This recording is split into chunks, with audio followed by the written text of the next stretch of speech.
I want to apologize to everybody just a little bit for being a little tardy to our meeting because we were all over the county commission meeting trying to watch over the water project out 115. So if anybody in this room gets good or bad information from that meeting, please raise your hand and we'll recognize that. I'd like to call upon the scouts from 301 to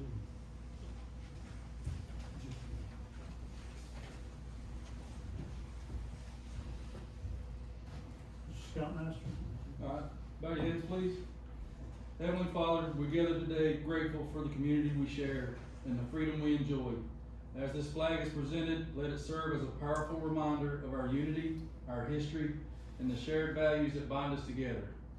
Grant our local leaders the wisdom, humility, and strength to serve this community with integrity.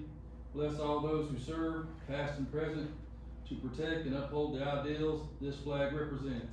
May we leave this room today steadfast in our duty to each other and dedicated to the service of our neighbors. Amen. Amen. All right, if you want to join me in the pledge. I pledge allegiance to the flag of the United States of America and to the republic for which it stands, one nation, under God, indivisible, with liberty and justice for all.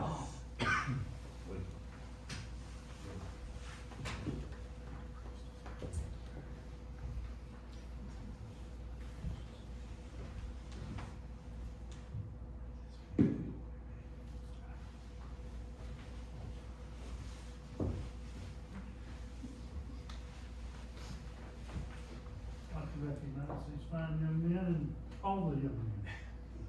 I'll be done today. There you go. You young men. Well, thank you. I really appreciate it. Thank you, sir. Thank you for coming down. Oh, before we sit down, Chief, you join me, please.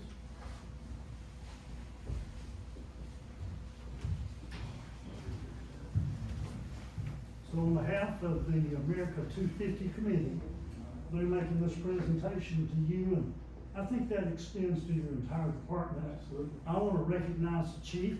During the 4th of July festivities, we had not a single heat-related incident. We had not a single fender bender.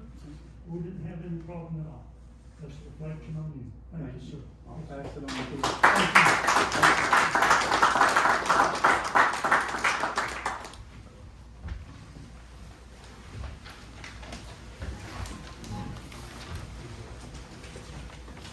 Are there any additions or deletions? A motion to approve the agenda. Second. All in favor? Aye. Thank you. All right, we have a general public comments. Did it jump in? Is Ms. Ragland? Yes.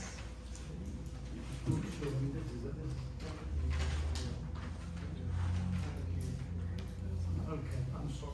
So, we'll call upon you.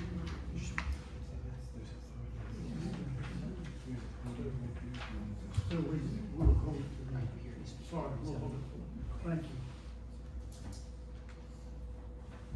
I'm Mrs. Ragland. We'll come back to you in just a moment, please. I got out of order a little bit. Thank you.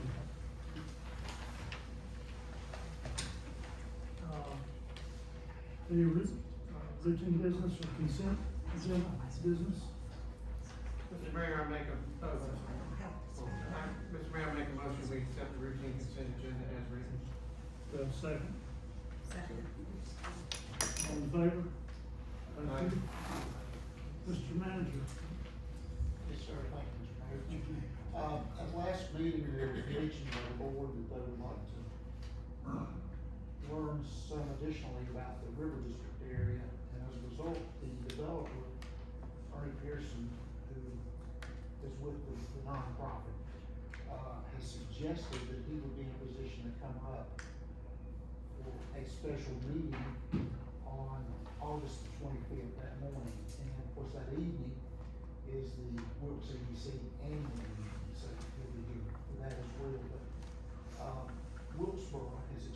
interest, the Wilkesboro Board, in possibly a joint meeting with the North Wilkesboro Board at the 1915 location, which Bill Ison has offered the use of, on that morning of August 25th. And, we just need to, define a time, and, if that's convenient. Okay, Very good. Alex? I'll go first, this is- Oh, he's with you. I believe that's Tuesday, is that right? Yeah, Tuesday, So we'll advertise that. We'll get that coordinated and let you know the time. Thank you. Okay. Mr. Mayor, we've discussed possibilities for, coordinating a single meeting monthly, versus 2 meetings, which we currently do, which could potentially result in substantial time savings and a lot of paperwork and such, especially for fishermen. We have built a shared file and we're putting more data out on the internet for you all to access. I just wanted to ask the board's consideration to entertain possibilities for a third Thursday meeting each month in lieu of the 2. Would you be okay if we had some internal discussions over the next couple of weeks and come back with a decision on the or what our next board meeting is? 27th. Yeah, the 27th, you're okay with that? Sure. That way we can just kind of mull it over and. Absolutely. I'm not opposed to it, what's wrong, but I just, get a, as someone once said, get a temperature of the board to see how they feel about it. That's certainly understood, and that's not a problem at all. Any other comment on that? It is in the town code, so we would have to change the code to make that change.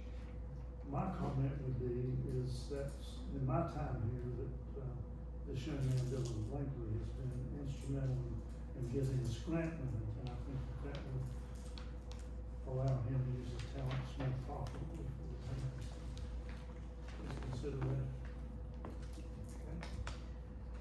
The next item that I'll mention, we had discussed the mowing of the train depot. So I did work with David Webb and Nate Revis, and they provided an estimate, as related to the cost associated with that, involving the use of the equipment, staff, what have you. And that total came up to $259.37 as their estimate per mowing event.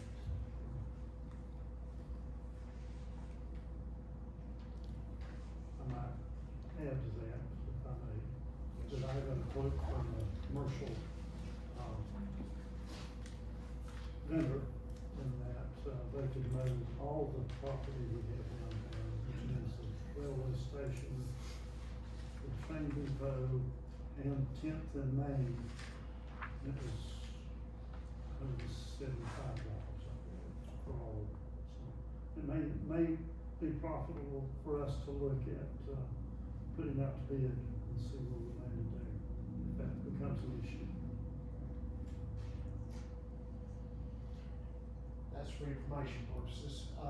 Lastly, have David Webb here, and we've been discussing our need for a new garbage truck, trash truck. The existing unit has the canister unit on it, is obsolete. One of the parts is broken. Tried to locate the replacement part, it's not available. We've tried several resources to do that. So David has identified, a unit that actually was brought up as a demonstrator unit for our use for a couple of days. And that truck, and David, you come on up and add anything you will. Essentially that truck, in lieu of 2 runs to the landfill per day, based on the compaction, it lessened our hauls to 1 time per day with that particular truck. Yes. And so that alone, we identified can save somewhere between $3,500 and $4,000 annually in just fuel, okay? But you can certainly clarify that the cost for this unit, I think, is $287,601. And, we've discussed lease possibilities. It doesn't appear that that's a viable option. The lease on it was like $6,000 some dollars a month for 18-month lease, and by the time you add those lease payments up, and then I think there was somewhere in the neighborhood of $210,000 left to pay at the end of the lease, you're $50,000 more than what it would be just to buy the truck straight out. So, and they done a 24-month lease also, and it was the same way, still came up $50,000 more than what the truck would cost if we bought it. This is a 2026 Freightliner, is it not? Yes, and it's a square body style now, and what we're running now is the round canister style. The round canister style has one telescopic piston cylinder that packs, and that packer goes in through there like this. And of course it wears the seals and stuff out in that telescopic cylinder, and that cylinder is $12,000, and we usually go through about one of those a year or so is about all we get out of. And, the one that we're looking at, the square body, it's got two cylinders that pushes the packer, and it packs it tighter. That's the way we can get everything in one day on one load, instead of having two loads like we're doing now. David, is this truck, is that for recycling or is it for garbage? The truck that we're running every day now will go to our backup truck and run for cardboard on Fridays. The new truck will go in service and be run every day for the commercial dumpster route. Now, which, is this the one that for the alleys that it would go sideways? Yes. Instead of Yes. head on? Okay. Yeah, it's for the dumpsters. Yeah, we talked about Yeah. it. Very good. Is that the future? I know a lot of commercial people are going to the front load. Is that, We have looked into the front load. It will work in some places in town, some places it won't. Big problem we're gonna have is some of the alleys here in town, and Samaritan's Purse is the way they got their dumpsters laid out. It'd be hard to get into there. Another problem we got is the town does not own the dumpsters, and the businesses own them. And to be able to use a front load, there's a cost with putting sleeves on the side of the dumpster so the arms could go in. And I checked with Jim Beeman, and he said it's about $300 a dumpster to put those on. And, so that would, to go to front load, that would have to be something that, would have to be discussed between the town and the customers. And also with a front load truck, you're looking at a little over $400,000 for the truck. And, so these trucks, GS Products, which I got the quote from, they're in use down towards the coast. Gatlinburg uses them, and they're really big in Texas. So it's not like we're out there on a limb, with this truck. Will we get the same warranty as the fact it was the demonstrator? There's pretty much, except for the truck chassis, we're gonna be short like 3 months on it. Okay, but everything else? Yeah, everything else will have a warranty on it, just. How many units, waste disposal units are there total out there, some 140? There's some 140 stops, but some of the stops has got more than one dumpster, like the Department of Corrections, they got 6. So, they're picking up several dumpsters a day. And is there any advantage to, I know leasing, and leasing is an expensive option a lot of times. Is there any advantage to, financing, like instead of just the single cash outlay, putting a deposit down and then, paying the rest over time? Is there an advantage or not? In my opinion, I think in this situation, we would be better off to just pay it front and buy, basically. Okay. Yes. We usually try to get 5 years everyday service out of it, and then buy another one and it go to a backup and get at least 5 to 10 more out of it, cause it's not running everything. The existing unit you had it for, The existing, we got a 2020 that we're running right now. The one that we'll be replacing is a 2012. I know I talked to Mayor Rice in Wilkesboro about the possibility of, calculating some method in the future where we could, share, truck. They do bi-weekly, recycling pickup, I'm assuming that's the rollout, and those are rear load, correct? Yes. What's your opinion, well, could you look into that just for the future, not this truck, I'm not saying that, but for the future, where we might save money for both towns? It'd be tight and it'd be hard to do, cause we run 4 days a week, trash and recycling's every other week, and, you know, something that we could look into. Not impossible. No, I would think so. Eddie, where would the funding come from this? It would have to strictly come from the fund balance? it would, yes, sir, Are we in a position fund balance wise to be able to afford this? we can, yes, sir.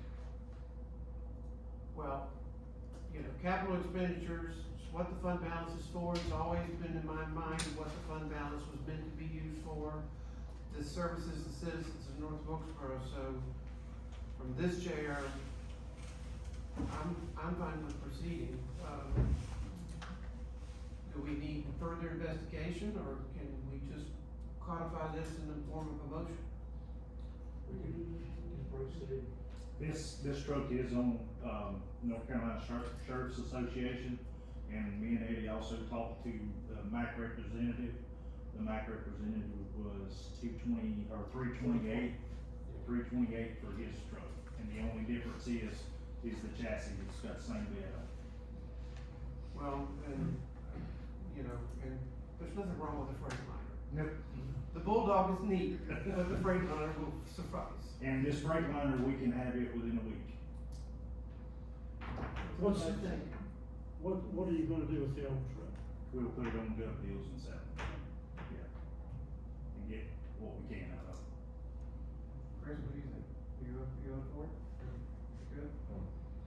Have a motion? Mr. Mayor, I'd like to make a motion that we proceed with the purchase of a trash truck from GSP Marketing for the amount of $287,601. Have a second? I'll second. All in favor? Thank you. Aye. Thank you. Thank y'all. Thanks for your due diligence. Good job. Good luck.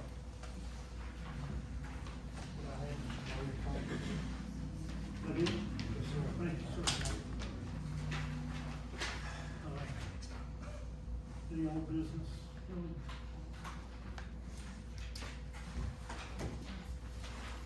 No, any old business? No, sir. New business, we're gonna call for a public hearing for removing the parcel ID 2203757 from the town of ETJ.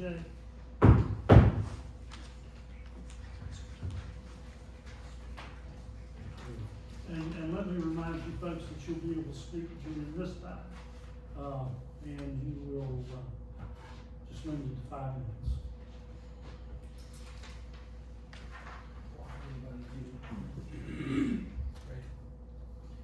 Good evening, board. It's good to see you all again. What you've got here before you tonight is a request, a public hearing for the removal of a certain parcel identified as 2203757 from the town's extraterritorial jurisdiction. Just as a reminder, the extraterritorial jurisdiction is where we govern our zoning regulations. We do not have public police powers there. So most of the regulation that you find in ETJ is strictly straight from your zoning ordinance. The request tonight is to, as stated, remove a parcel from the town of North Wilkesboro's ETJ. The property, which we'll get to a location of that property here in a minute, and an actual map for you to look at, for members of the public here tonight to look at, is off of Old US 421 Road and Lincoln Heights Road there at the intersection. The total acreage for the parcel is 5 acres. Town sewer is available for this parcel, and access to water is available for this parcel through a private water association. Just as a reminder, excuse me, any connection to town sewer in the future would require an annexation of this public property. So I'm gonna go over the location, and we'll kind of flip back to this map just to give a general idea of where this property is located. So you've got here the location of the property is right here where the circle dot is, and you've got your Lincoln Heights Road and your old US 421 road. This map is quite detailed because of the location of where it is. It falls in a unique situation. So the property itself is zoned R6 high density residential there, and we'll get to the surrounding zoning here in a minute to talk about the property in more depth. But you will find that this map does look a little busy, so I'll go into some more detail here in a moment. So as part of the request to remove a piece of land from the town's ETJ, the recommendation is to follow the same way it was established. Obviously, we've had our ETJ for quite a few years now, decades, and the way that it is established is typically to call for a public hearing and to provide notice to the property owner. So the town of North Wilkesboro, you can see advertised on June 26th, 2026, which is required to provide more than that 2-week requirement for rezonings. It's just recommended to provide a month, so more than a month was provided. So on June 26th, letters were sent out to both the applicant, the Vanderbeeks who are here tonight, if you have any questions for them after I get done speaking, as well as to the neighboring property owners, and those property owners are identified in that map here. Anybody who was adjacent or abutting to these properties would have been sent a letter. Recommendation also is to post the property, so as you guys can see on June 26th, 2 signs were put on the property, one on the intersection, one on Lincoln Heights Road, and one on Old US 421. As part of your agenda packet, you will find what we kind of formally call the application. It is a letter from the applicants here tonight requesting that the board consider removal of the property from the town's extraterritorial jurisdiction. Again, as part of the notification, an advertisement was put in the Wilkesboro Patriot on July 1st that ran one time, notifying the public of the public hearing tonight. So we need to get into the review criteria, but ultimately we'll start with the future land use map, which is found in your comprehensive land use plan. So the future land use map identifies this parcel as medium density residential. As explained in previous hearings, medium density residential doesn't tie the board to a specific zoning district in our zoning table.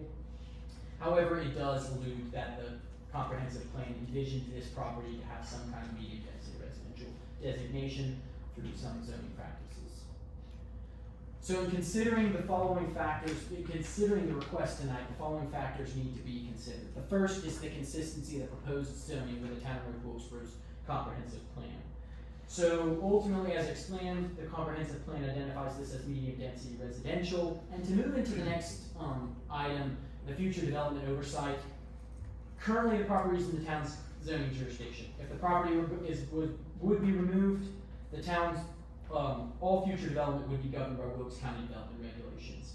And I'm sure there would be questions on what that would look like, whatever Wilkes County development regulations allow, and those could change. So ultimately, I don't really want to look into a specific regulation because we don't control whether it changes or whether it doesn't. It's just ultimately future development is solely governed by the county and whatever the county imposes. Surrounding land uses. So this is where we'll start talking about what is in the general vicinity. Primarily, most of the surrounding land uses are residential to the north, south, east, and west. You do have some vacant lots. We'll flip to that zoning map here in a minute. You also have uniquely a parking lot to the northeast. The town of North Wilkesboro's jurisdiction serves that parcel, and it's where the parking lot for the Rolling Pines Disc Golf Course is located. And I'm going to promise I will flip to a map so you guys can put some eyes on it. There is some commercial, residential, institutional, and utility uses found in the vicinity in the town of North Wilkesboro's jurisdiction as well. There's also a few vacant properties and an industrial property found in the vicinity that's governed by the county. So I'm going to flip back to this map to kind of give you a general idea as we move into zoning and the discussion of zoning districts. So to give the board a general idea, here is your Rolling Pines Disc Golf Course parking lot. The non-colored areas are all county governed parcels. So you kind of got a donut hole here currently. The properties that are crosshatched are Wilkesboro, town of Wilkesboro's zoned properties. So starting with the town of North Wilkesboro, the zoning in this area is primarily, as you can see, that R6 high density residential. We have a little bit of office and institutional to the south where the Lincoln Heights School is, as well as a few other parcels. Then you've got to the east of that parcel, you've got some low density residential R10 zone, but primarily R6. Moving to the county, unzoned properties, county development regulations apply here on the non-highlighted areas. And then to the crosshatched property of our neighbor Wilkesboro, you've got some suburban residential in red, you've got some in light blue general residential, and you've got a little bit of general business designation here off of Old US 421 here in the southwest corner of this map. So moving on to further discussion, you've got your consistency with the plan, your future development oversight, your surrounding land use, and your surrounding zoning that we've kind of touched on. Before we move any further, does any of you guys have any questions for me before we move into the planning board's determination? Are there any cemeteries? So there is an identified cemetery that is, that was brought to staff's attention. You know, if I don't see something directly on a map, it is there, that is something that was brought to my attention that is in the vicinity of this parcel. That is, I've been told is not, part of any development on this parcel. So is it not on this parcel, is it in an adjacent parcel?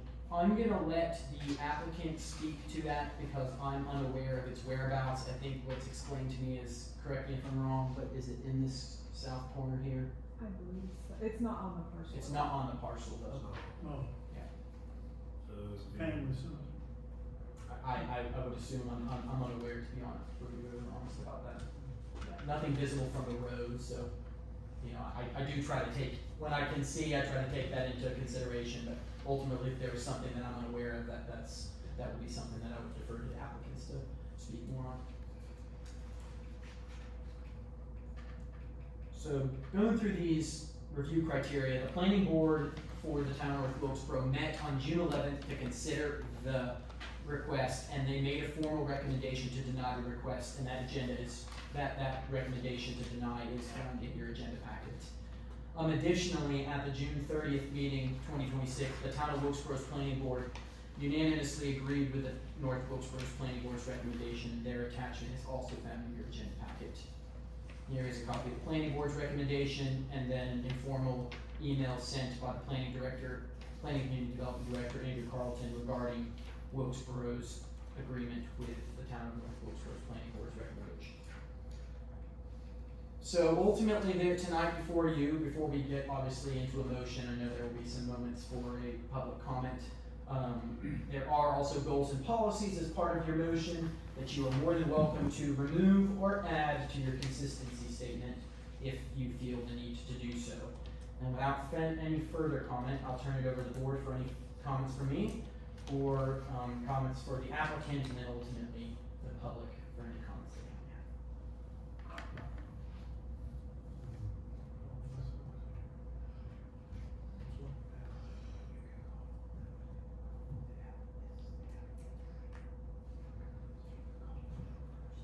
I'd like to, call on Christina, Vanderbeek. Joseph.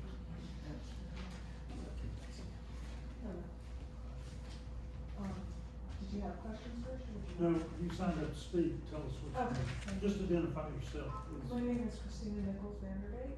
I'm here with my husband Richard. We're here, of course, as they stated, to request the removal of our property from the ETJ of North Wilkesboro. Our property is approximately 5 acres. It directly borders one property. There's already within the Wilkes County District jurisdiction. While other surrounding properties are within the North Wilkesboro ETJ. Sorry. That's all. But hey, don't be nervous. And it's a big deal for us. I understand. I'm asking the board to recognize that this is a uniquely large parcel within the area, and that the size of the intended use, are different for the typical smaller residential properties that are around, which are typically 1 acre or less. Our plans for the property are primarily residential and family oriented. We intend to establish a private homestead with our home residence, a garden, and personal, non-commercial animals. There is also an important family reason for how I plan to use the property, or we plan to use the property. We have a son with autism, and we would like eventually provide him a small home on the property, close enough to our own home that we can be there when he needs assistance, while still allowing him to have a safe and appropriate degree of independence. Our goal is not to separate him from the family or leave him without support. Quite the opposite, we want to create a living arrangement that allows him to gain independence while knowing that his family is nearby and available when needed. Having his home close to mine would allow me to help with daily needs, emergencies, and other situations, while giving him the dignity and independence of having his own space. He is turned 24 in just 2 weeks. This is one of the reasons the size of the property is so important to my family. I am trying to create a long-term family homestead where we can live close together, support one another, and remain on the same property wall, allowing each member of the family an appropriate level of independence. The other significant issue is the type of home we would like to place on the property. The current R6 zoning within the North Wilkesboro ETJ does not allow for a manufactured home. It only allows modular or stick-built. The home we need for financial reasons to place on there is a manufactured home on a permanent foundation. We are seeking to place, the sustainability limit. This substantially limits my ability to use my land in a manner that best fits my family's needs and our financial circumstances. My request is not simply about wanting fewer regulations.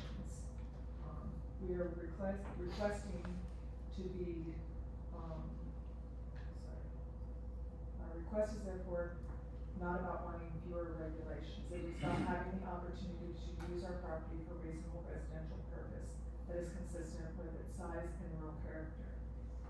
If the property were returned to the Wilkes County jurisdiction, I would still be required to comply with the applicable county requirements and permitting processes. We are fully willing to do that, and we are simply asking that the land use rules governing my property be those of the jurisdiction that is most appropriate for the parcel and its intended use. We respectfully ask the board to consider whether continued inclusion of the parcel is, in the North Wilkesboro ETJ is necessary to accomplish the town's planning objectives, particularly when the property is outside the town's limit, directly borders other county jurisdiction properties, and is intended for private, residential, and family use. I am not asking for the town to disregard planning, safety, or environmental standards. We are just asking for the opportunity to have the property governed by the jurisdiction that is most appropriate for its size, character, and intended use. Well said. Let me ask a question. So the issue here is the title claim. It's not, the ADU laws would govern Joseph, where you at? Yeah, right here. ADU laws would allow, under state law would allow an additional dwelling unit, is that correct? Are you talking about under the current zoning? No, under the state law, the ADU. So if it's the county, I wouldn't wanna speak on the counties, but for our side, R6 does allow an accessory dwelling unit, correct? It would be attached, but yes, it does allow for an accessory dwelling unit. It would have to be that. That is something that's being addressed in future ordinance change, but as of right now, yes, we do allow an accessory dwelling unit on the site. It would just need to be That's not the attached. issue. The issue is the type of home. And ultimately, you know, removal of the ETJ is not just applicable to the type of home, it's any future development, any future complaints will all go to the counties for their jurisdiction. One other question. For me, Is manufactured homes part of this, revamping of our zoning? Is that being considered under that? so as far as, you know, manufactured homes are limited to the R20 zoning district. Yeah. He's asking if it's gonna be changed in the UDO. That, no changes will be made in the UDO as of right now. Yeah. Thank you.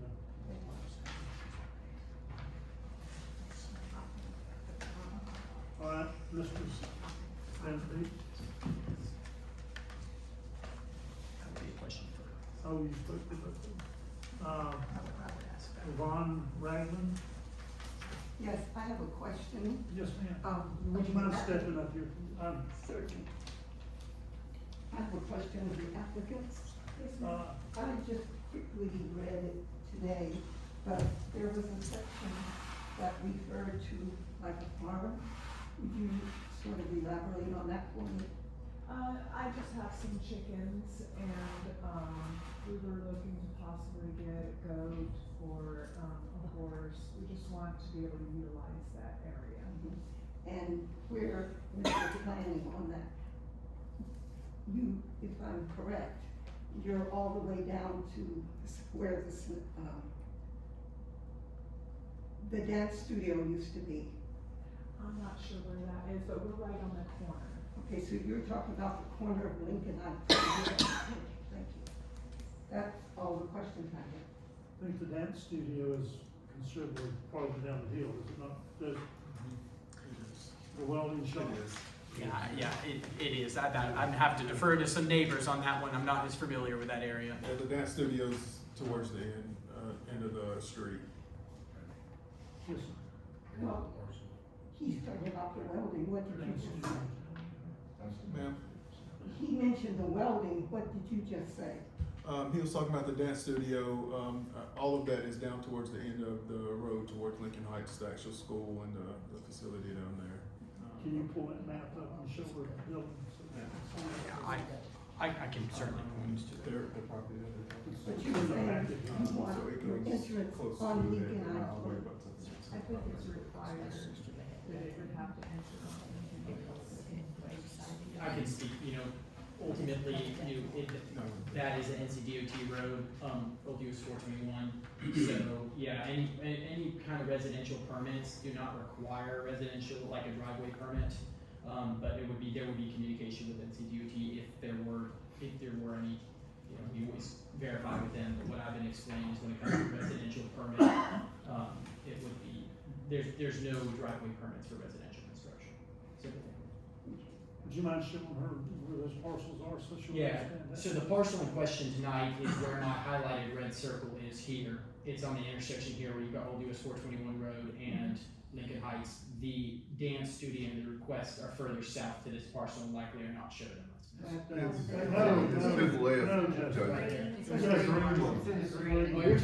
you're talking about Wilkesboro. It's a welding shop that used to. Oh, you're be talking about the that welding school. shop. Okay, I wasn't aware that it was a dance studio. Yes, the welding shop is in actually Wilkesboro's jurisdiction. It is zoned general business, and that's the town of Wilkesboro. But there is a But considerable does it not distance. about the end of her? No, so right here, there's a parcel, and my eyes bear with me, but that parcel, that's 2201756 right here, my cursor, that's between the welding shop and the requested parcel right here.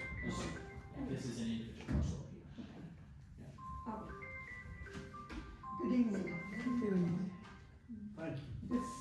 mask annoys me, it is not because I think any of you are infectious. It's because I'm in the middle of having implants and the front of me is missing.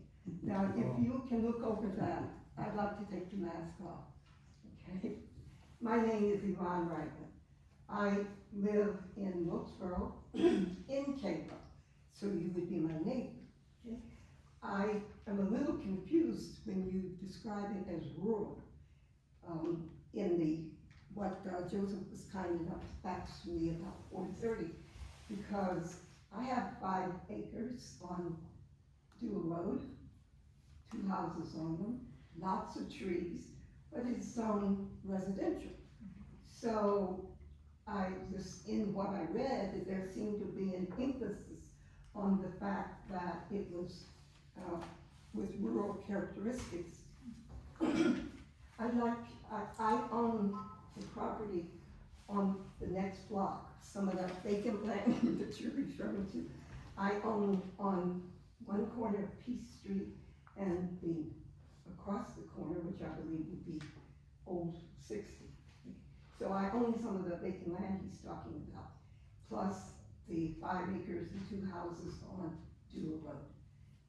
So I pay my taxes, and just so no one wants to get the idea that this has my objection anyway, has anything to do with race, that's simply not the case. I understand that there are several Caucasians on Lincoln Heights Road already. My lineage includes my great-great-grandfather was somebody you all know, the Reverend Richard Barber. Okay? And on my mother's side, you probably know all of my relatives. If you know somebody named Graham, Barber, Harris, they're related to me, okay? Because that's the way. Are there any historians in the room? And I'm probably the oldest one, I'll be 89 in a couple of days.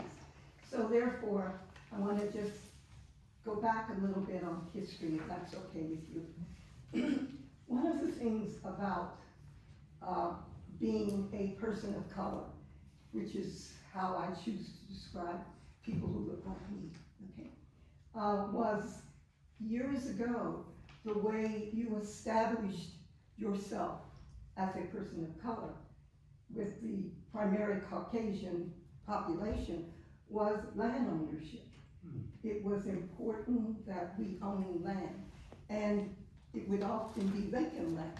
And so it is no surprise at all that, well, Larry, of course, he bought it as an investment, you bought it from his estate. But before that, adjacent to your property, is the property that was owned by Dr. Paisley, I'm sorry. The Redding property is across the street, and part of what she's talking about. In the olden days, okay, not only was it important that you own land, and because that's how you sort of proved your importance to the community, but Cairo was a major part of Wilkes County, of Wilkesboro. And it is the farm part, it is the residential part that is important to me today. Had I known that they were about to sell the land, I would have bought it, not because I need any more land. My son said no, but to preserve Cairo, because it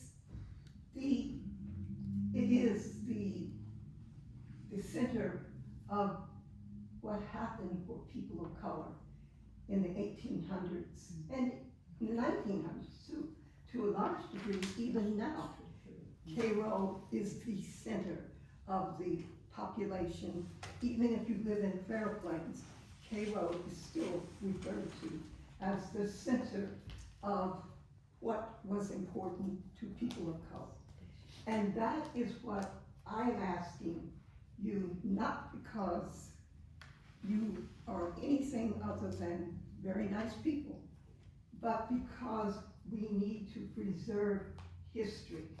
And Cairo is so important to our community.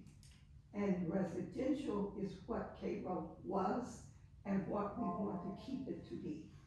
Any questions? I'm gonna have to pause you, your 5 minutes are up. I would describe you as a beautiful lady, Thank not a you, lady of color, and thank you for speaking. thank you. Thank you. Any other questions? Thank you. On preserving the land, how do you mean, what do you mean by preserving the land? You mean when I said what I just said? Yes, ma'am, I'm just trying For to. residential, to build, at one point, I was confused because this is a planning board thing. They zoned Lincoln Heights multifamily, but yet when you got to do a road, which is just vast land, it's one family. So, you know, I'm kind of confused on what the planning board has in, The rural version. well, there isn't any rule. Right. There never was, and there still isn't any rule. It's just vacant land with lots of trees on it. Okay. Any questions from the community? Thank you very much. Thank you. I have a question. Yes, ma'am. I would like to know how far up, my, sister owns land, near where the, grave spot is. And I want to know how far up that you want to sell. Can you show us where the grave spot is on that map? Can you come to the, I'm come to afraid the I board and show can't. us? The land is on, It's on Granton Street. okay, it says on Granton Street. No, Down the street. You can see that Grinch Street here, if you see the kind of bottom third of the page, bear with me, so I can, let me see if I can zoom up here. Can you, let me get out of the way so you I can- know it's above where my sister Ruby Houston owns the land, and the grave site is above where her land is. So it's my understanding, at least in conversations, that the area in question is more in this southern area, right where my house is. Near where Ruby Ingram, across the street from where Ruby Ingram used to live. Yes, Yeah. yes. Yes. Yes. But we haven't identified specifically where it is, so I'm not sure. To answer your question, sir, I am hoping that it will remain residential, and that if it is true that there was plans to develop it further residential, that it would occur so. When I made the statement about I would have bought it to preserve it, I would have seen what the planning department was planning, and then I would have moved in the direction of developing Cairo. I mean, there's people who want development in Wilkes County all over the place, and they seem to be particularly interested in Cairo for whatever reasons. Me? Or is it? No, I'm talking about. That makes sense. Did I answer? Yes, ma'am. Well, Yes, ma'am. yeah, you did. Thank you so much. Thank you. I would just like to ask a question.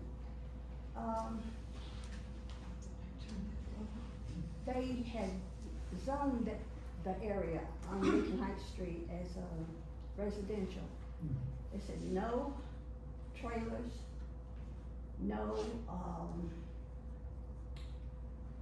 I can't even think. No trailers, no, animals of no kind, you couldn't do that. My grandparents raised everything, pigs, cows, chickens, and all, and then they come along and said, no. You had to give up everything. So if you're gonna do that, then everybody's included in, raising pigs and cows. Joseph, do you have an answer for that question? Yeah, I do, so I can explain, so in town limits, there are limits to the amount of farm animals that can be, you know, have on one parcel at a given time. I don't really wanna get into the nuances of what that quantity is, cause I don't have the code ordinances right in front of me, but that's a town code, something the town code addresses. in the extraterritorial jurisdiction, unless you are operating a farm, and I mean that by saying, unless you're operating a commercial farm, how many chickens you have and how many pigs and horses, it's obviously something that the zoning administrator is going to look at, but there's not like you're limited to 6 chickens. You decide to have a flock of, 30 chickens, you're limited on the amount of accessory structures you might be able to have, you're limited on on where those accessory structures are located, being on the side or the rear of the home chosen. You're also limited on there having to be in a residential district, a residential use, so you couldn't just have a blank piece of land with, cattle. There would have to be some kind of association with, it's clearly a home, and the animals on that parcel are clearly tied to the home. But when it comes to outside of town limits, there are not limits on the amount of animals you can have. It's just a matter of what the function of the operation is. May I say one other thing that I forgot? I grew up on a farm in Illinois, so I know all about farming. I know that sometimes when we think we're going to start small, and then we expand, and we take in more animals, and, chickens, fine. But we grew up in Cairo with the smell of the sewage, whatever it was, all the way over on Dula Road. It stunk to high heaven. And I know, having grown up on the farm, that there are odors associated with the farm. Did Mr. Murphy leave? Step to the restroom. On the record. You guys have any comments on the record, Mr. Murphy?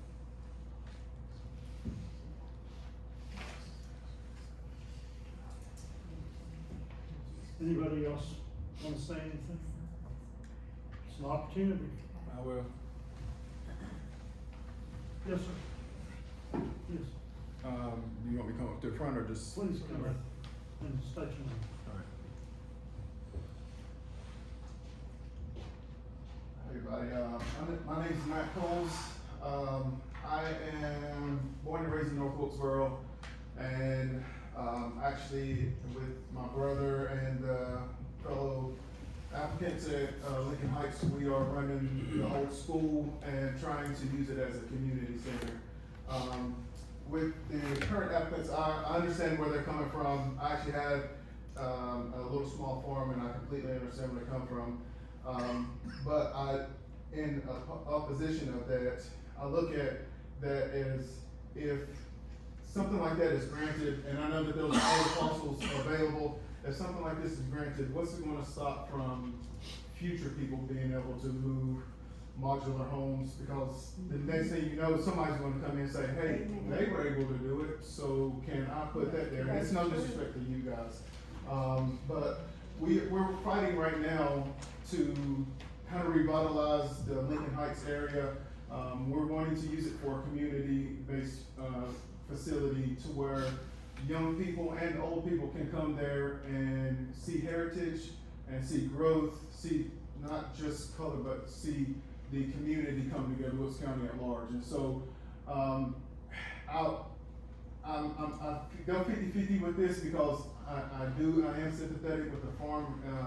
Wilkes County people, we're born and raised on a farm, so I am sympathetic, but this parcel of land is right on the corner as you come into Lincoln Heights Road. So my brother's running the basketball facility, and we're talking about trying to revamp that in order to revitalize the neighborhood. And a lot of people in the neighborhood are starting to bring up their homes. You have some of the older people here who have been there forever, and they have smelled the sewer that's been there, and ever since I've been there, I've smelled it. So adding to that is definitely not going to be any good. So what I'm looking at is like, if we have, my brother has people from Mooresville, from Winston-Salem, from everywhere coming into the Lincoln Heights facility. These people They come for basketball, they come for the dance studio, they come for their kids to be watched there. And so if the first thing that they see, is a farm, and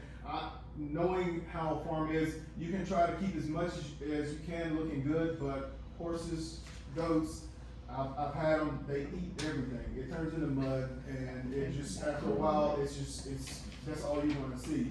No matter how much you try to move them around, that's what it's gonna be. So, as I keep saying, I'm sympathetic to them. It's being right there on the corner of Lincoln Heights Road. It's going to kind of put a staple on, this is what the community is, this is what the Cairo area is about. And so, I just look at it like, if this right here is allowed, then what's the next thing that's gonna be allowed on the next parcel of land next to it, or the one in behind it? The people are going to start saying, well, how are they able to do it and we're not able to? So I wanna make sure that whole entire area just stays residential, so that way people there know that there's heritage there, that the people have been fighting for the Lincoln Heights area, the Cairo area to be as it has been from the beginning. And that there's other places, there's other areas in Wilkes County that can be utilized for farming. But right here on the corner of Lincoln Heights Road, it's just going to set a staple and a precedence of this is what the community behind it is. And so as we're trying to build and get the community more involved into it, it's going to be tougher to allow or stop from anybody else from being able to come in and say, well, I'm gonna buy another little piece of parcel because these people did and they were able to do this. And so if they're able to allow this to happen, what stops not just a farm, but what stops the next plan of action from coming in there and being able to say, well, this is what we're going to do because they were able to get that. And I apologize to the family here, and I'm sympathetic to them as well, but I also want to look out for the community, and Lincoln Heights community, it deserves to kind of stay how it's been. So I appreciate you guys' time. Thank you. While I'm waiting for Mr. Murphy, I'd like to announce that by a 4-1 vote, the Wilkes County Commissioners passed the $4 million improvement project in partnership with North Wilkesboro and Broadway Water Association. So a lot of you were involved in that, so thank you very much. Mr. Murphy. Thank you, Mr. Chairman. Y'all know me, but for the record, my name is Jim Murphy. And I'm not here representing Richard and his wife, but when the planning board had a meeting and denied their request to put their house on their property, I was extremely disappointed. I voted for them to be able to do it. And in my humble opinion, it's un-American not to allow a man to put his home on property. I understand zoning, I understand why it's put that way, but this couple, I've heard the opinions of what they think is gonna happen, and that's an opinion, that's not a fact, that's an opinion. That it will not turn into what they're talking about. We have a common thread. They have a son with autism, I have a son, as you well know, in a wheelchair, has several problems. I do anything I can to make my son's life better. And what they're talking about is exactly what they're trying to do. Have a place for their son to grow, to be as normal as they possibly can, just like everybody else. Also, you gotta think about the tax revenue. They're putting a nice house on a piece of property value's gonna go up. What's that gonna do? That's gonna make the tax value go up. Town of Wilkesboro will get more taxes from their property. Not if we remember from the ETJ. Mm-hmm. I mean, we don't get tax revenue from the ETJ anyway. It goes to the county, right? That's the county. Well, the county would get more taxes. The property value would go up, so the county would get more taxes.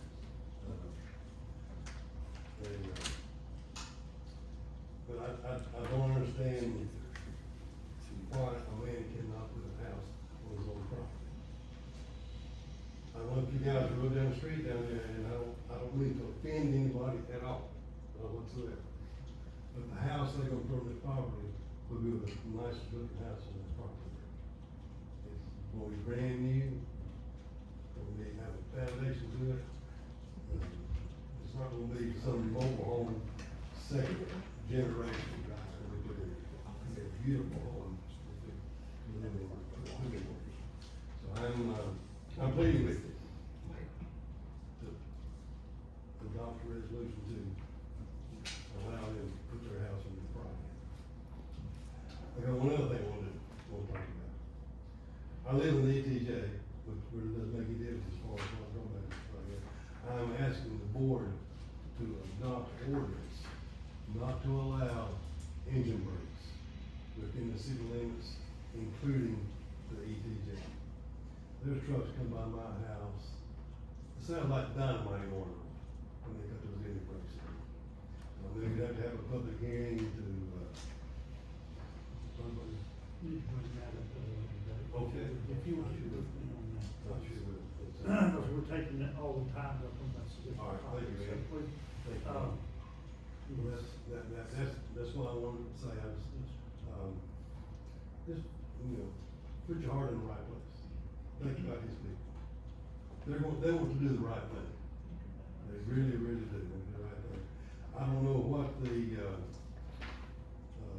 Joseph, if they decided to sell that property, could a business come in and build a business there? Are you talking in its current state? So the current ordinance R6 high density residential, as its name, it's primarily geared towards residential uses. There are few commercial uses allowed in the current R6 density residential. If they want to sell it to a developer and he want to build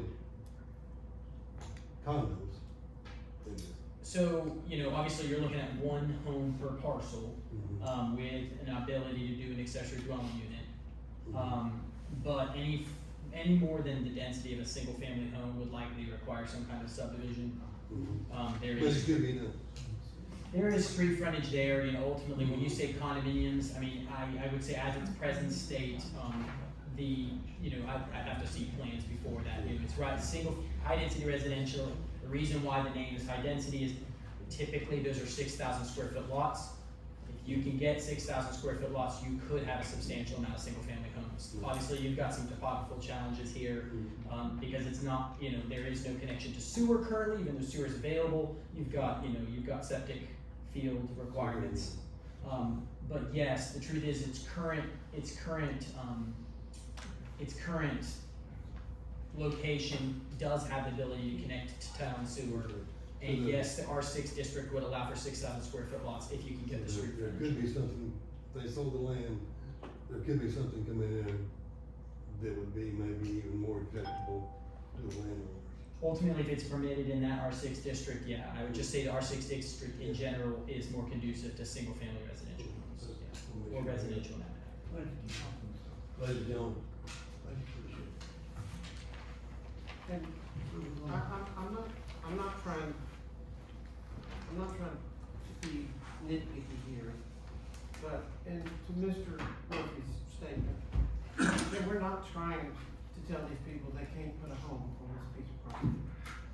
The question is whether it's a manufactured home which is not allowed in R6, and or some other type of either modular or stick-built home. Now, I know that there's cost, and I understand that, but I don't want anyone in this room to feel like this board is denying this couple the ability to put a home on this piece of property, because we're not. It's the type of home, and that really is kind of what it boils down to. I would love to see this couple purchase that piece of property and, do it with a house that is allowed in this particular zoning and become part of this community, because I know a lot of people in this Cairo community.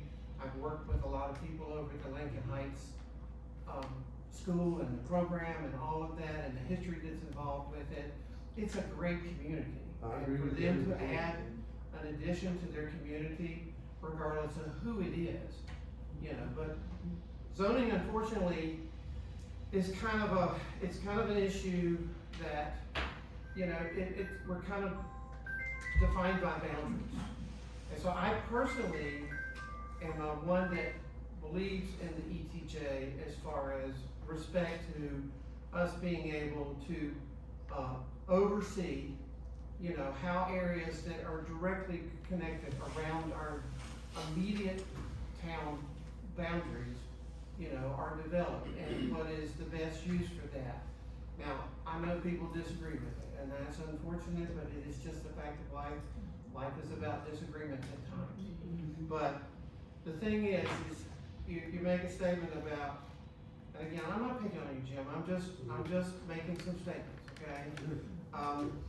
If you change this property and remove it from the ETJ, okay, and then it becomes part of the county's, the county's overseeing of property is much, much different than the town's. So therefore, let's say something with this couple, they changed down the road and we removed it from the ETJ. Then someone could come in on that property and whatever the county allows on that type of property would be allowed. And the residents would have no say, the town would have no say.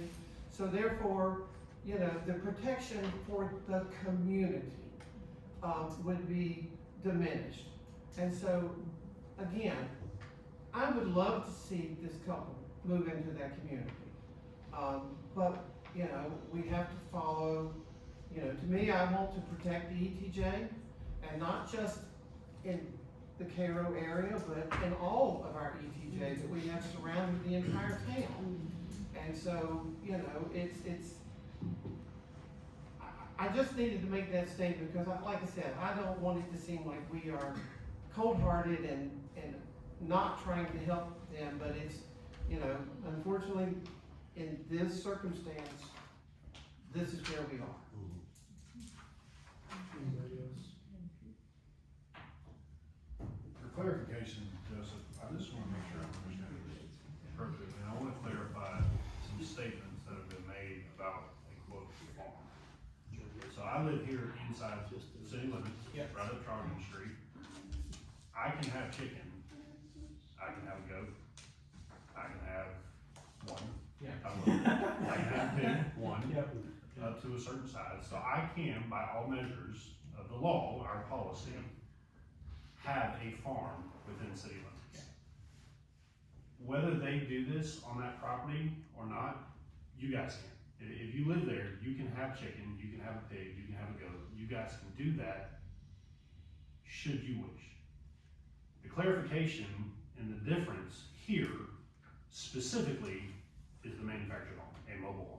Am I understanding this entirely? So to provide like a big picture like you're asking, so yes, in town limits there's restrictions on the amount of farm animals.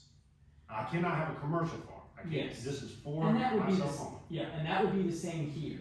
Correct. Is that you can't have a commercial farm unless, you know, but there isn't like a limit on the amount of goats and chickens. There, you could, I mean, if someone would have 20 chickens, again, some people have larger families, they don't have, you are limited in the town code to the amount of animals you can have. Okay. In the ETJ, because it's not part of the town code and zoning applies, the only thing that would apply to that is the use of the property. If someone is operating a agricultural business, again, it's a case-by-case situation, but if someone is operating an actual farm and it's a business and they have, you know, increased traffic and all these things, I'm not talking about one person showing up and buying a dozen of eggs. I'm talking about, you know, an actual operation.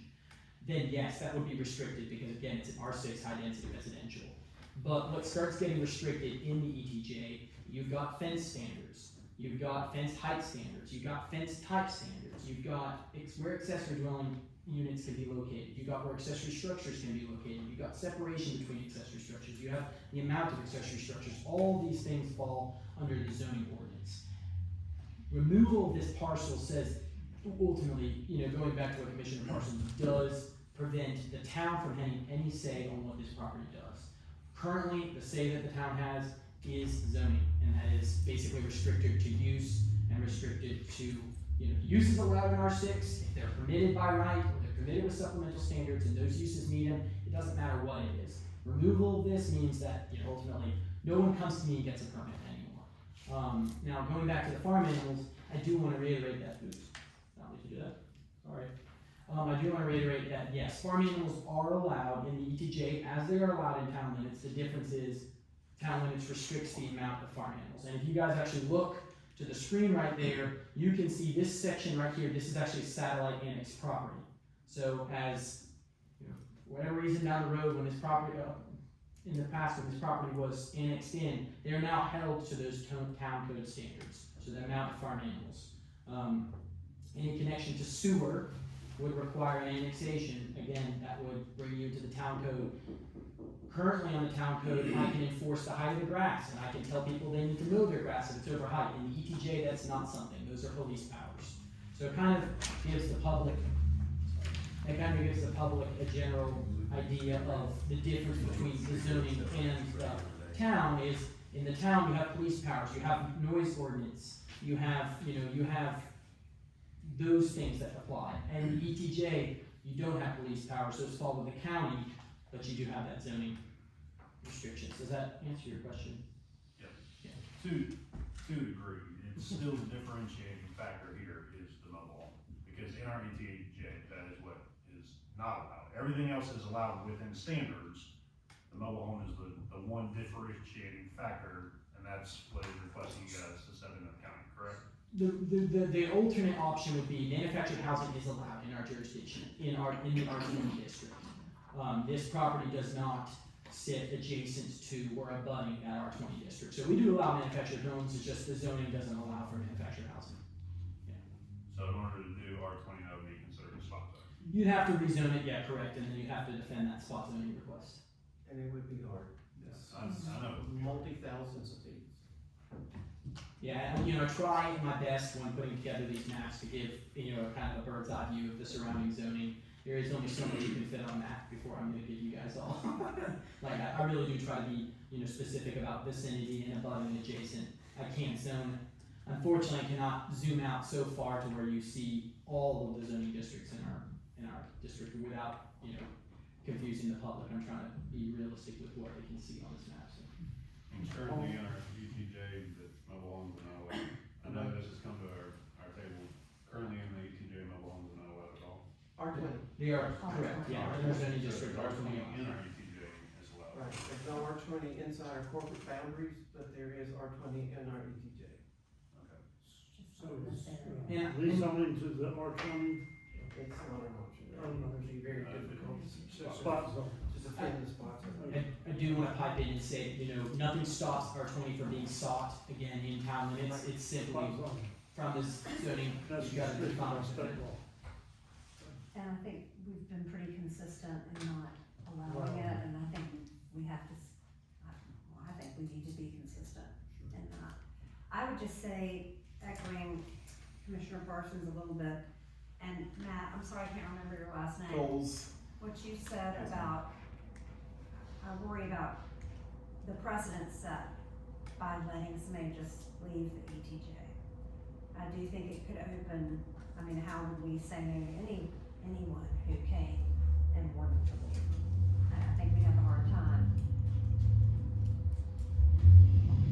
Town of Boone had some problems because they did away with their ETJ, so. Did you have something, Ms. Palmer? I do, but Elliott's got her hand up.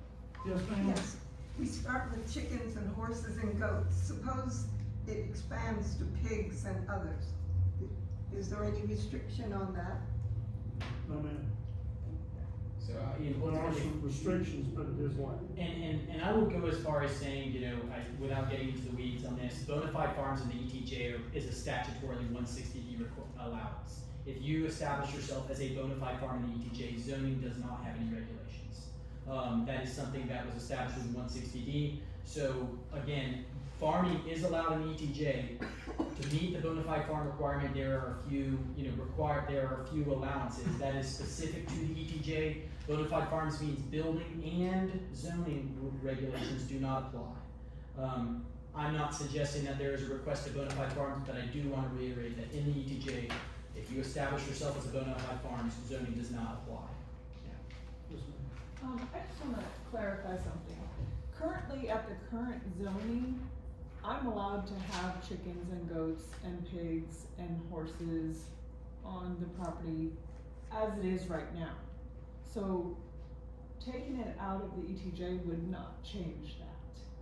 So if we already bought the property, if we had a different home placed on it, we could still have the farm we're talking about. The only difference is that I can get a manufactured home as opposed to a modular home. And the only difference with that is the pitch of the roof. That's the only difference. I mean, there's different standards on building, but they are built almost exactly the same aside from the pitch of the roof. They are on a permanent foundation, they are a home. And it doesn't change anything about the farm that we're gonna have, whether they allow it or not. So that's just something to think about. Yes. As I learned about this situation and thought about it, something that was the concern for me is, often have people ask me like, why would you wanna live in town? Cause we pay double taxes, you know, well, we have police that can get there quickly and fire and they scrape the roads, but one thing that I've learned from doing this job is when you live in town, I think one of the things is you have zoning. Because if you're in the county, you don't have zoning. For people that, I don't always agree with zoning, but you know, for people that like it, wanna have some rules and regulations, I think they move into town, and I feel like if we take a property out and of the ETJ, then it sets a precedent that other people might wanna do that, and I just think it's a bad precedent, so. All right, we're gonna exit the public hearing. Do we have a motion from the board? Mr. Mayor, I'm gonna make a motion, please. Yes. I move to adopt the proposed consistency statement dated August 4th, 2026, contained in the agenda materials, and to deny the removal of parcel ID 2203757 off of Old US 421 Road and Lincoln Heights Road from the town of North Wilkesboro's extraterritorial jurisdiction. You also need me to read the consistency statement at the bottom. No, that can suffice. The only request would be if you add anything to the goals and policies, but hearing none, that suffices. Do I have a second? Second. Thank you. All in favor, say aye. Aye. 4 to 1 vote. I want to,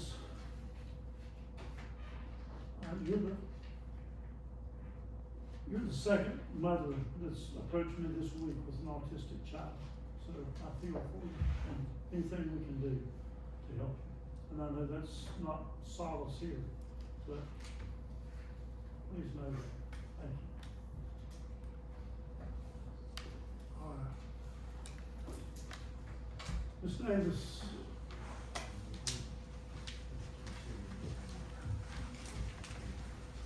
Good evening, Mayor and Commissioners. I'm here representing the Community Development Department, with two separate road closure requests. The first is for the spectacular on Saturday, October 24th. The event itself is from 4 to 8 p.m. The road closure request is from 2 p.m. until midnight. It would be for Main Street, C Street, 9th and Mary. And there is a map of the closure request and ordinance in your agenda packets. Just for anyone who doesn't know, Spectacular has been a hit since day one. It has been, it has been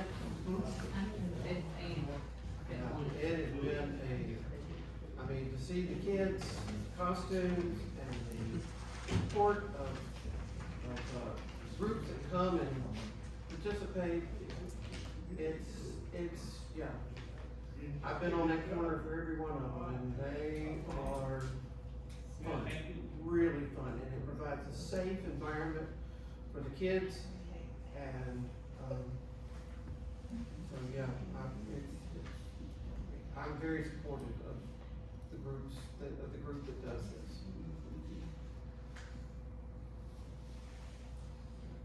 You're doing both of them together. No, we'll do separate ones.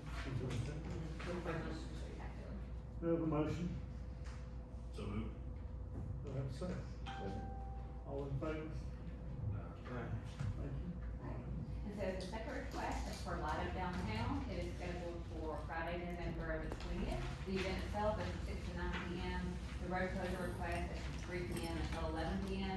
And again, it'll be for Main Street, C Street, 9 and 15. Again, another very successful event. Mr. Mayor, I make a motion to approve the street closure ordinance for the 26th Light Up Downtown event.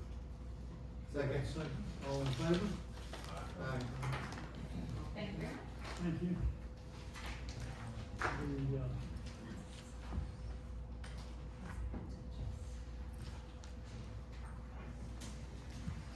We're just calling for a public hearing.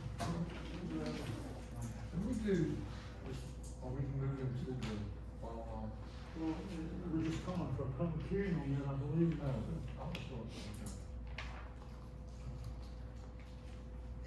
Is that correct? That's correct, isn't it, Dylan? Yeah, it's just the introduction and we have to call for a public You hearing. can save all your questions for that night. Yes, sir. Yeah, I was gonna say, yeah, we need to talk. I have a motion to call for a public hearing on the ordinance concerning feeding of wildlife without a permit. Mr. Mayor, I make a motion to call for a public hearing on August 27th for the wildlife feeding ordinance. Second. All in favor? Aye. Do I have a motion to adjourn? Hold on. Oh, sorry. Do y'all care for any information on the ordinance? On the wildlife ordinance? Yeah. I apologize, but I thought that's what the public hearing was. No, I'd like to talk to our fellow. So typically, the state statute requires that any new ordinance first be introduced. And then during that introduction period, we can call for the public hearing and then have the public hearing and then we can vote on it. Take it away, Eddie. It's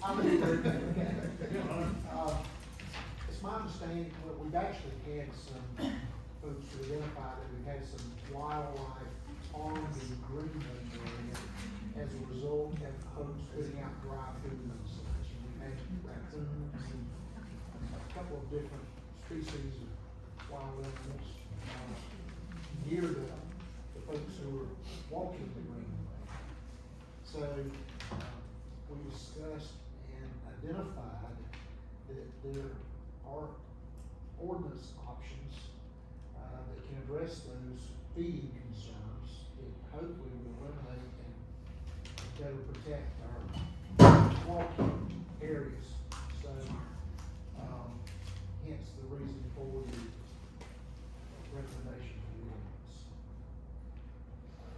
Yeah, I could just speak to, first of all, I do want to state, there is a current group that is responsible, so I want to state this clearly and upfront. There is a current group that has been taking care of the feral cats at at Smoot Park. And So we are, this is a way to kind of codify this so that the people that are supposed to be feeding the animals continue. We're not taking that away. We're not wanting to hurt the cats. I'm the one that experienced the raccoon on the side of the Greenway with my wife in a walk one evening. And it was deep enough down on the Greenway that, you know,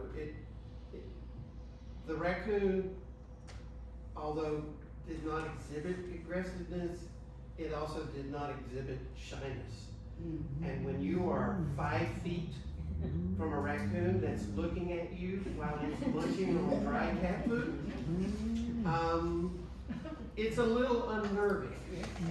And so, the current gentlemen that are feeding the cats at Smoot Park, they currently go in, they feed the cats, they clean up their mess, and they exit the property. This was a pile of food, approximately a plate size, that was just dumped on the dirt. So, you know, we've already had an incident where a rabid animal had some issues with, people using the greenway, so it's just, the greenway, as Andrew has said many, many times, is one of our crown jewels of this town.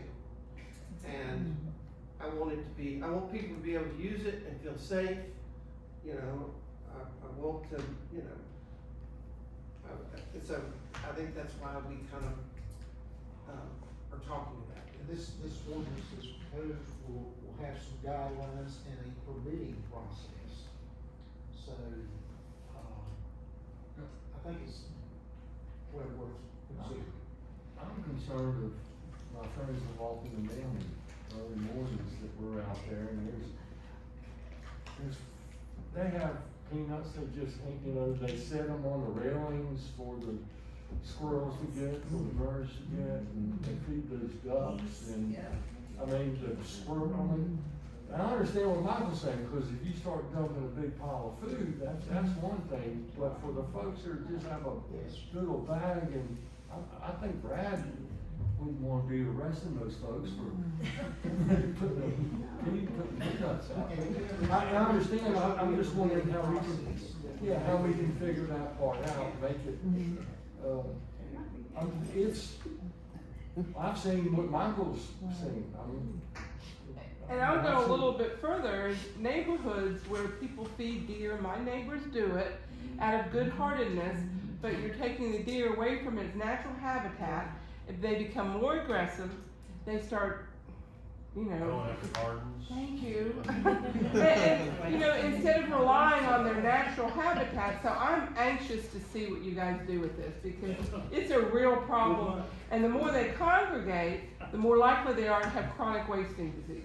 I think we differentiate somehow, with like feeding a squirrel peanuts, because you know, the corn that's grown along the greenway, once they harvest that crop, there's corn everywhere. Those, we got some of the fattest squirrels around.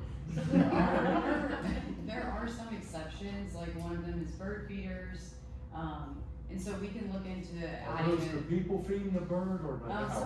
So it's actually the placement of bird feeders, that's an exception, you don't have to get a permit to do that. But we can look at an exception like that, if you wanna discuss it, and I do wanna mention too that there are penalties, both civil penalties, fines, and then ultimately it could be a misdemeanor.